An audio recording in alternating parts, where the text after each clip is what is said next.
Chapter 5. Keep thy foot when thou goest to the house of God, and be more ready to hear than to give the sacrifice of fools, for they consider not that they do evil. Be not rash with thy mouth, and let not thine heart be hasty to utter anything before God. For God is in heaven, and thou upon earth, therefore let thy words be few.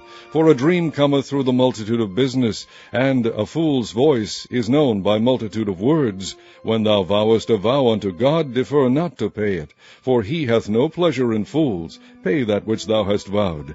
Better is it that thou shouldest not vow, than that thou shouldest vow and not pay. Suffer not thy mouth to cause thy flesh to sin, neither say thou before the angel that it was an error.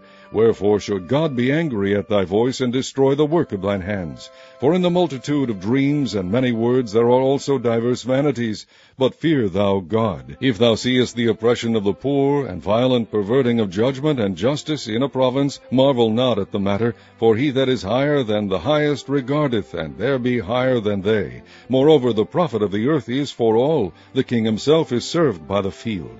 He that loveth silver shall not be satisfied with silver, nor he that loveth abundance with increase. This is also vanity.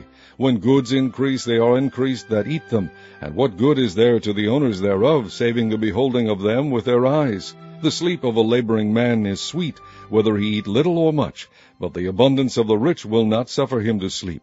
There is a sore evil which I have seen under the sun, namely, riches kept for the owners thereof to their hurt. But those riches perish by evil travail, and he begetteth a son, and there is nothing in his hand. As he came forth of his mother's womb, naked shall he return to go as he came, and shall take nothing of his labor which he may carry away in his hand. And this also is a sore evil, that in all points as he came, so shall he go. And what profit hath he that hath labored for the wind?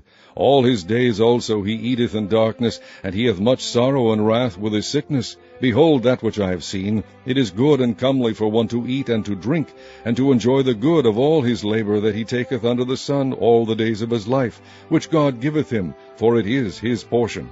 Every man also to whom God hath given riches and wealth, and hath given him power to eat thereof, and to take his portion, and to rejoice in his labor, this is the gift of God. For he shall not much remember the days of his life, because God answereth him in the joy of his heart.